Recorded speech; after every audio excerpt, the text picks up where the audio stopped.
일부 예배 드리도록 하겠습니다. 찬송가 585장 내주는 강한 성이여 함께 찬양하시겠습니다.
우리 모두를 위해서 신인범 목사님 나오셔서 기도하시겠습니다.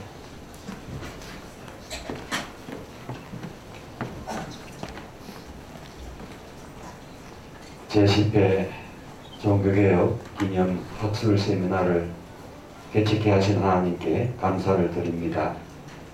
우리를 사랑해 주시어서 하나님의 통치를 받고 살아가며 선한 영향을 끼칠 수 있도록 시간마다 인도하시고 자비를 베풀어 주시어서 감사합니다. 특별히 고신대학교에 계획주의 학술을 세워주시고 벌써 10회째의 귀한 강사들을 통하여서 계획 정신을 배우고 이 시대의 복음으로 살아갈 수 있는 믿음의 용장으로 세워나가게 하신 것 감사합니다. 오늘은 종교교육과 프랑스교회를 저희들 다시 한번 말씀으로 정리하고 생각하는 시간을 가지고자 합니다.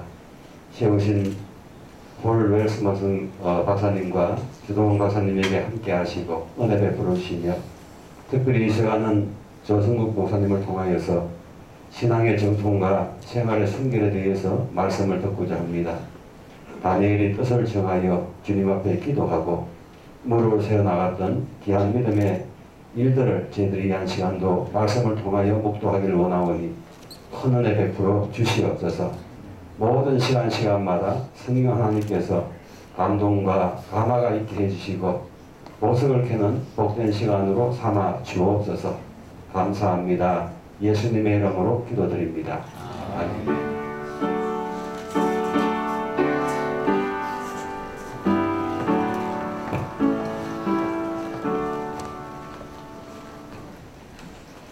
조승국 목사님 나오셔서 신앙의 정통과 생활의 순결이라는 제목으로 설교하시겠습니다.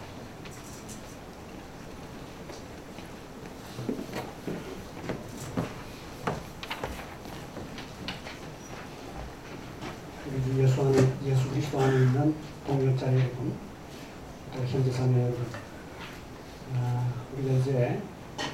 10월 마지막 종교개혁 기념일을 앞두고 우리 학교에서도 개혁주의 학술원에서 종교개혁 기념 특강을 개혁주의 학술원 주체로 이렇게 실행을 하게 됐습니다. 우리가 속한 교회를 개혁교회라 그렇게 얘기합니다. 그 개혁교회라고 하는 말은 개혁된 교회, Reformed Church도 되고, 또 한편으로는 그 개혁교회가 가지고 있는 주요한 원리인 개혁해가는 교회, Reformational Church도 됩니다. 어떻게 보면 이처럼 개혁주의 학술원이라고 하는 이 어떤 연구원이 결성이 되고, 그리고 또 지속적으로 우리가 종교개혁 기념일을 또 올리고 하는 이와 같은 모든 노력들은 교회를 지속적으로 개혁해가는 그 어떤 의지를 표현하는 중요한 결단이 아닌가 그렇게 생각을 합니다. 일찍이 개혁교회, 즉 세속적인 인본주의적 철학과 미신적인 우상 숭배로부터, 그리고 또한 세상 권력 지향적인 그 같은 교권주의로부터, 부도덕한 삶으로부터 개혁을 부르짖고 건강하고 좋은 교회를 출발하게 했던 종교개혁의 개혁자들의 그 흐름 위에서, 또 한편으로 보면 우리 대학도 일제 군국주의 시대에 제국주의적인 종교로부터 배교했던 그 교회를 개혁하는 그 같은 개혁교회로 우리 학교가 출발을 했습니다. 우리 학교 안에 있는 이 개혁주의 학술원은 그와 같은 한국 교회를 향한 개혁적인, 지속적으로 개혁해가는 그와 같은 의지를 표현할 수 있는 한 행사가 아닌가 그렇게 생각합니다. 자, 아시다시피 오늘날 한국 교회는 이전과는 다른 형편에서 영향으로부터의 개혁을 기대하고 있습니다.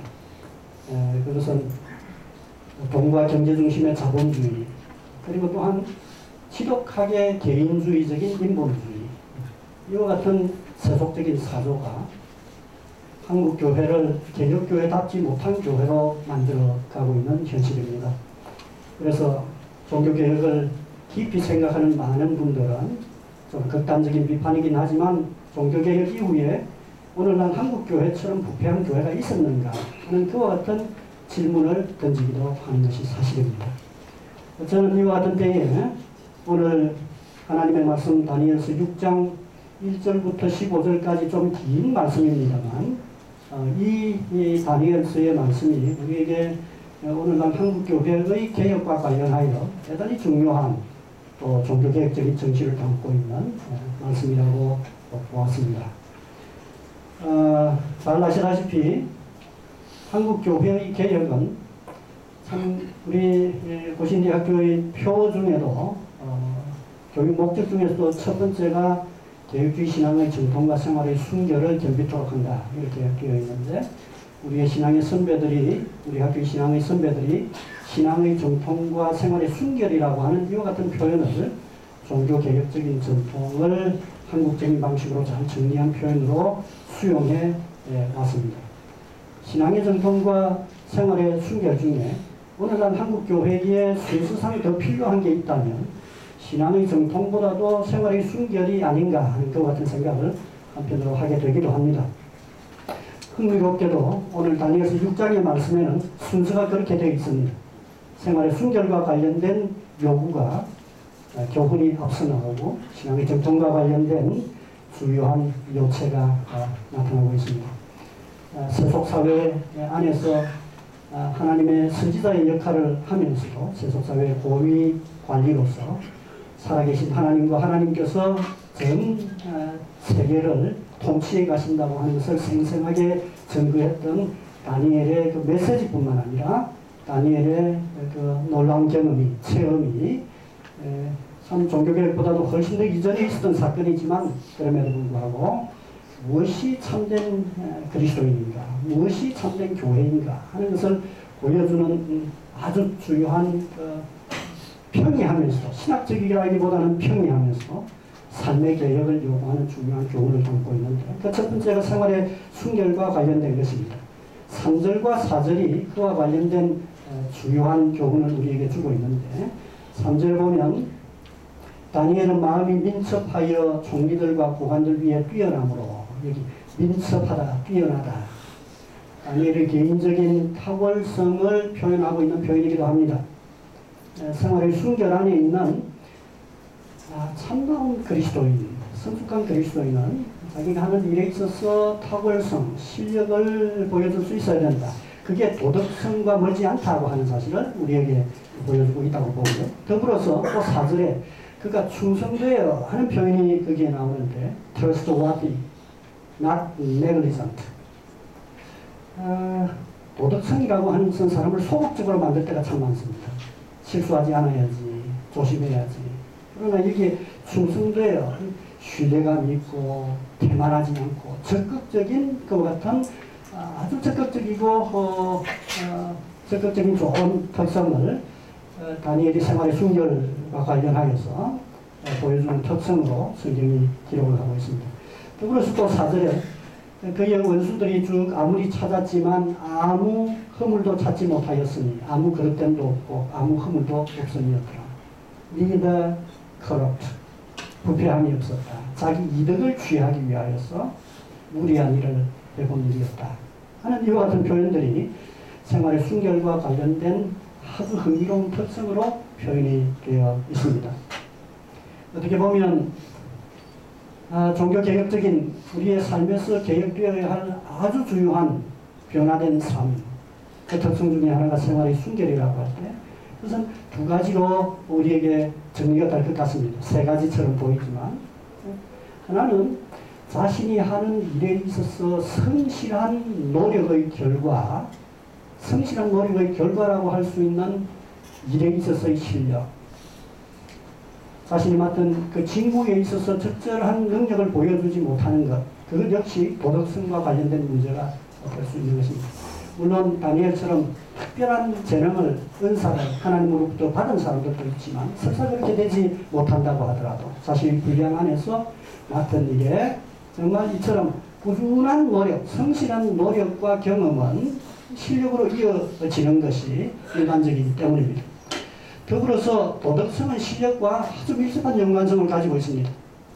아무리 탁월한 실력을 가지고 있다고 하더라도 도덕성이 함께 겸비되지 못하면 그 실력을 발휘할 기회를 지속적으로 누려갈 수 없을 것입니다. 흥미로운 것은 다니엘은 이와 같은 도덕성이 뒷받침되었기 때문에 바벨론 제국 안에서도, 메데 페르시아 제국 안에서도 지속적으로 정권이 바뀌고 사람들이 바뀌었지만 능력을 인정받으며 일하는 매력 있는 사람이 되어 있는 것을 보게 됩니다. 어떻게 보면 오늘날 한국교회 그리스도인들, 사회 안에서 인정받는 개혁된 그리스도인들이 어떤 모습이어야 할까? 그것은 이 다니엘에게 표현되는 이와 같은 실력과 도덕성이 잘 겸비된 이와 같은 사람이 아닐까 하는 생각을 해보게 되는 것입니다. 두 번째로 신앙의 정통과 관련된 교훈은 10절에 잘 표현이 되어 있는데 제가 한번 읽어보겠습니다.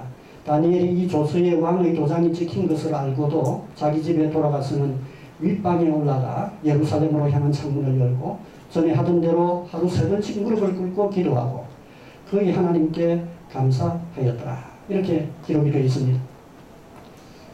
그의 삶에서 하나님 섬김이 삶에 있어서 중심이 된다고 하는 게 아주 뚜렷하게 표현이 되어 있습니다. 당시대의 왕중심의, 제왕중심의 그와 같은 시대였음에도 불구하고 다니엘은 그의 삶이 하나님을 섬기는 삶이다 하는 것을 명확하게 표현하고 있습니다. 오늘날처럼 개인 중심의 삶, 개인이 우상처럼 되어 있는 이와 같은 삶, 비교할 때 다니엘은 그의 삶 전체가 그야말로 하나님을 섬기는 그와 같은 삶으로 표현되어 있는 것을 보게 됩니다.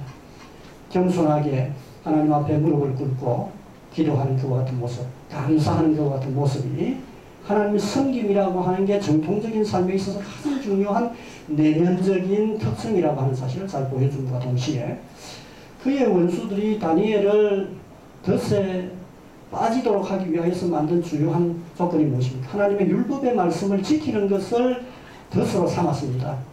다니엘은 잘 알고 있었습니다. 그럼에도 불구하고 어떻게 보면 하루 3차례 기도한다고 하는 것은 구약 성경의 하나님의 요구 중에서 가장 중요한 게 아닐런지도 모릅니다. 율법서에서 가장 중요하게 나타나는 구체적인 하나님의 요구로 십계명 안에 있는 것도 아닙니다. 그럼에도 불구하고 하나님의 율법의 요구에 대하여 정말 문자적이다 말할 정도로 지키려고 하는, 순종하려고 하는 그와 같은 의지, 하나님의 말씀에 대한 타협적인 이해, 시대가 바뀌었으니까 새롭게 해석되어야 된다고 하는 그와 같은 생각을 넘어 하나님의 말씀과 성경의 전반적인 흐름 속에서 해석되는 그와 같은 하나님의 뜻에 대해서 순진할 정도로 순종하려고 하는 그와 같은 의지가 명확하게 표현이 되어 있습니다. 뿐만 아니라 신앙의 정통하면 좀 지성적인 교리적인 논쟁만 생각할 가능성이 참 많습니다. 그러나 흥미로운 것은 다니엘에게 표현되는 일상적인 삶에 있어서의 신앙의 정통이라고 하는 것은 그처럼 하나님의 율법의 말씀을 집착하면서도 또 한편으로는 하루 3차례 기도한 그의 진지한 경건과 영성이 무엇이 신앙의 정통의 요소이다 하는 것을 잘 보여주고 있음에 분명합니다. 그 자신이 기도하는 일을 통하여서 모든 것을 잃어버릴지도 모르고 지금까지 쌓은 모든 것을 잃어버릴지도 모르고 자신의 목숨조차도 잃을 것이 분명한 상황이었음에도 불구하고 그가 하나님을 섬기는 그 결단에 있어서 말씀을 순종하는 것뿐만 아니라 그 기도가 진정한 꼭 습관에 따른 것 이상으로 진정으로 마음으로부터 하나님 앞에 무릎을 꿇고 기도할 줄 아는 그와 같은 특성. 이게 바로 지성만 아니라 경건성을 함께 포함하고 있는 진정한 정통의 신앙이 아닌가 하는 그와 같은 생각을 가지게 되는 것입니다. 하나님의 말씀의 집착과 기도, 경건, 그리고 내면으로 하나님만을 섬기려고 하는 것 같은 삶. 이게 정말 다니엘에게 표현된 정통신앙이라고 할 수 있습니다. 왜 정통신앙이라고 할 수 있는가 하면 하나님이 인정하셨기 때문입니다. 그가 사자굴에 갇혔지만 하나님께서 그를 보호하심으로써 다니엘이 옳았다 하는 것을 하나님께서 입증해주고 계신다고 하는 사실을 알 때 오늘날 한국교회가 지향해야 할 정통신앙이 무엇인가 하는 것을 다시금 되새기게 된다고 봅니다.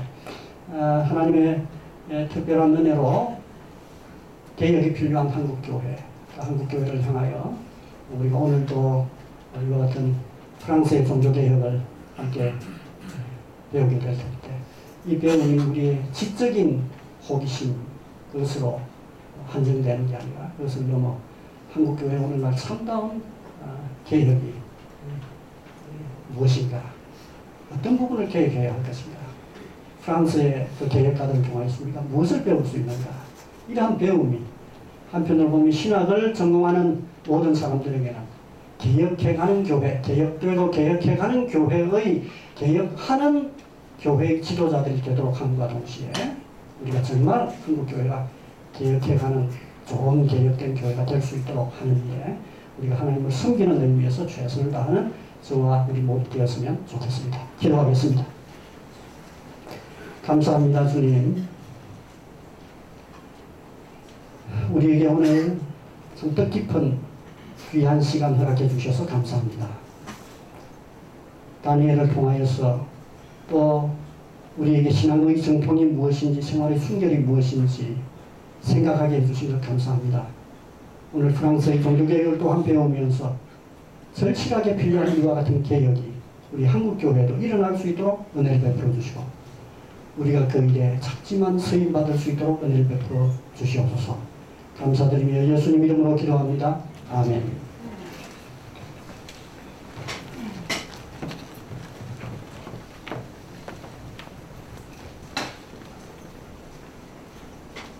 이상규 목사님 나오셔서 축도하심으로 일부 예배를 마치겠습니다.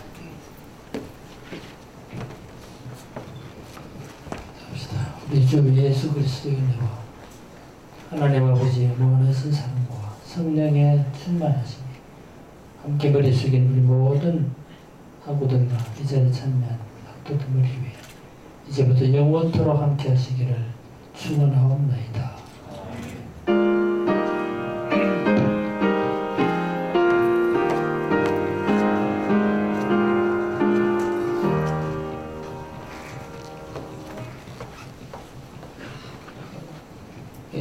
이번에는 고신대학교 정광지 총장님 나오셔서 축사하시겠습니다.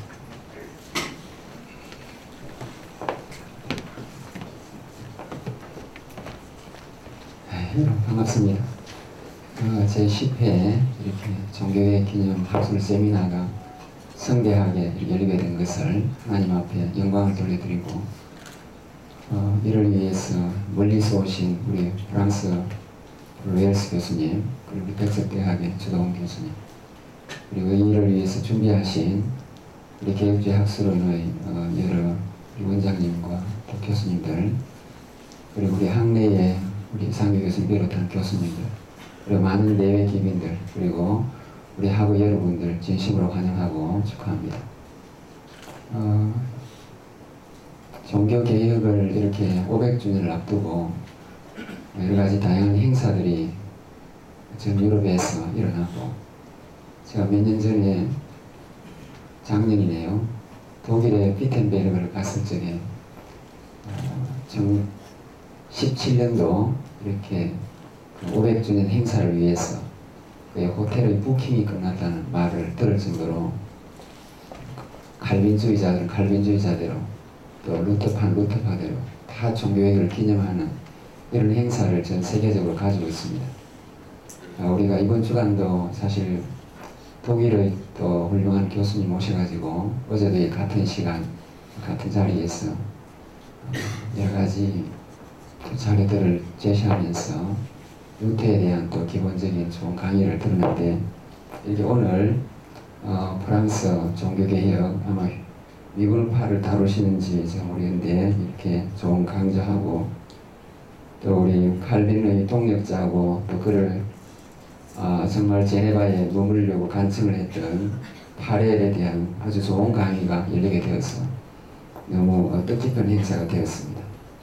아무쪼록 시간 되시는 대로 끝까지 참여해 주시고, 또 우리가 좋은 강좌가 이루어지도록 협력해 주시길 바라고, 주어진 시간들이 우리 발표자들이 30분밖에 되지 않는 아쉬움이 있습니다만은 짧은 시간 동안 좋은 강의를 해주시길 부탁드립니다.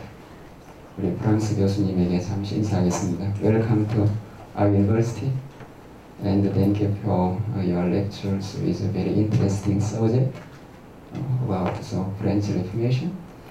So I'm missing always for your country, Aix-en-Provence and Saint-Victoire, because I like Paul Cézanne, painter Paul Cézanne and his works very much. So yesterday we heard also very wonderful lectures on the beginning and the basic ideas of German Reformation of Martin Luther by a German scholar. Today, so we are expecting also for your wonderful lectures to our university and to our audience. Thank you so very much. 감사합니다.